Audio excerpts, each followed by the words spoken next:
Yes, so just covering a couple little bits of the above the waist American style kickboxing. General going for like obviously 1974. It came about then-ish. Might be a little bit before, but with the history now, I don't go too much in history. Basically, above the waist version, which is obviously you've got the low kicks and K1 etc. But we're just dealing with these. Only thing below the waist in these rules is most of the time outside sweeps. Some organisations inside sweeps, but mostly outside. So, I'm going to talk about that. So, obviously, with kicking, you'll have generally more stance changing, generally, because you can come down to an opposite stance, or you can retrace back to say it's your orthodox stance, be the other way around it, southpaw. But so, going to cover. You have a lot more sort of boxing above the waist with kicks, kicking above the waist, etc. Your stance might change a lot because you're trying when you're going low level, but you don't have to do a lot of that generally with the sweeping. You might keep this leg a little bit empty. You've got little sort of sticky legs things where someone's sweeping, you come in back in with it, you ride back in with it. A bit like sort of riding a punch, coming back in with it. And I'm keeping that a little bit more empty, but obviously when you want to set yourself, you might want to root some shots inside or whatever. But so going with the jab, let's say the jab, you've got the jab, and you'll have to step with it sometimes, not always, it's varied, but and obviously you've got your Mio berries here coming out, and sometimes you might, even when you're boxing, you have like a falling step. They call it the Dempsey falling step. But we used to have something called we used to call it a blind jab, so you have to make a little bit more of a deliberate stamp through. This is when I'm talking like boxing mainly here, because obviously the jab comes from a joust, where it would tend to be like that, called a joust, coming that way, when it was more the bare knuckle, pugilistic days. Tended to hit them three knuckles. So anyway, so when you've got kicking, you might sort of fake with this leg, and you can get away with sort of coming with that blind jab more.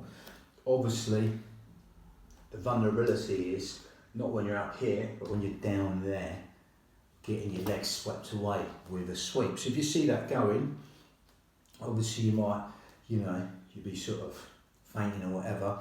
As soon as that comes in, you might want to hit that, because with sweeps generally, to take them off their feet, or anything near that, so you can whop a kick over the top, you won't want it there, you want it there, bang, that's where you want it. That window of entry is there, just want to rely all the weight on it, okay? But even a lot of the time, it's nice to take some off their feet with a sweep, outside or inside, depending on the rules. Like I say, I think it's ISK and IKF sometimes have them in, and some other organisations. But whether it's inside or outside, this lead leg, you want to get it in that split second when they rely on that weight there. Gosh, take it underneath. But even if, like I say, generally good emphasis with kickboxing, not always, because they might stand them up, it might give you a bit of a breather or something. If you're on your ropes, you come out of a sweep.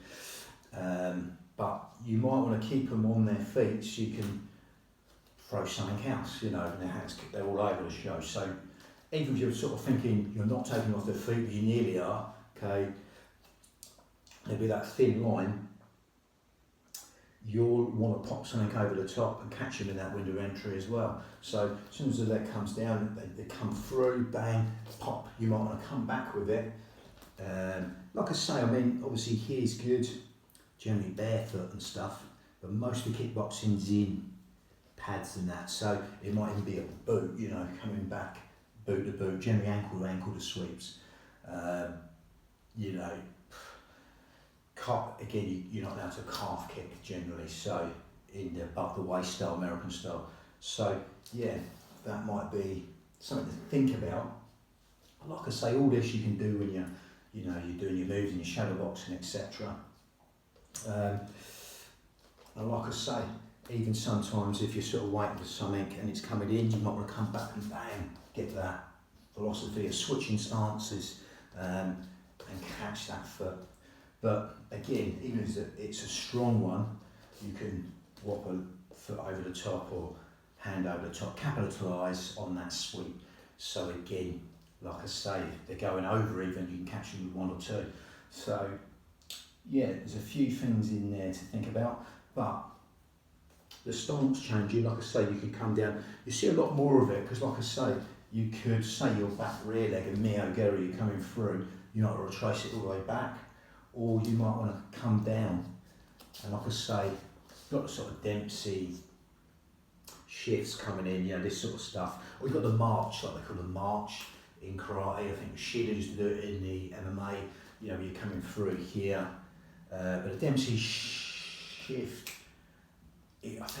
what I saw, it was generally lead hand heavy rather than sort of, you know, here opposite hand, opposite leg. But anyway, I digress. So, like I say, you could be more likely to come down. You'll either retrace back somehow, or you know, you might throw another kick to get you back into the other stance, your favoured stance. So, or a punch or whatever to disguise that with your hands. So, also, again, the old Dwight Chaggy, I've been caught with it myself, and very similar things. Say you're both orthodox, you're switching to southpaw.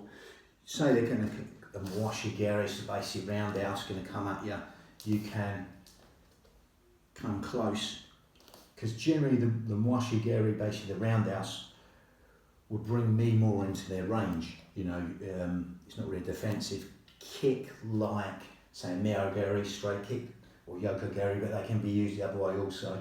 But so say you're stepping back, they're coming onto you, they're going to turn and miss. So you're basically a step. You've just gone into southpaw to bring that move out of them. You'd come back out of it, and as they go off balance, you've got your Dwight Chaggy, or basically your Shiro, Gary, whatever, and then coming in, straight in, turning, looking the way you're looking. You're spinning on the spot. I know there's a lot of back kicks, you might step across here, same as back fists on the spot, or you might be stepping across, coming there, so they're looking here, you're over there, and they're looking there, bang. So, but this one's slightly different. As they're coming in, washigeri, a lot of roundhouses are thrown in the, especially American style, generally. Like I say, can go all the way to the top on a Miyogiri, front kick and washigeri with good hands, etc. in the American style. But obviously, like say it was, you're trying to draw something out and you can do the flash stuff, which is, you know, it can be effective as well. You're drawing that out, stance change back to orthodox. As they miss here, you're just spinning, coming straight back in with that stab of the heel. Again, jump spins, all sorts, but again,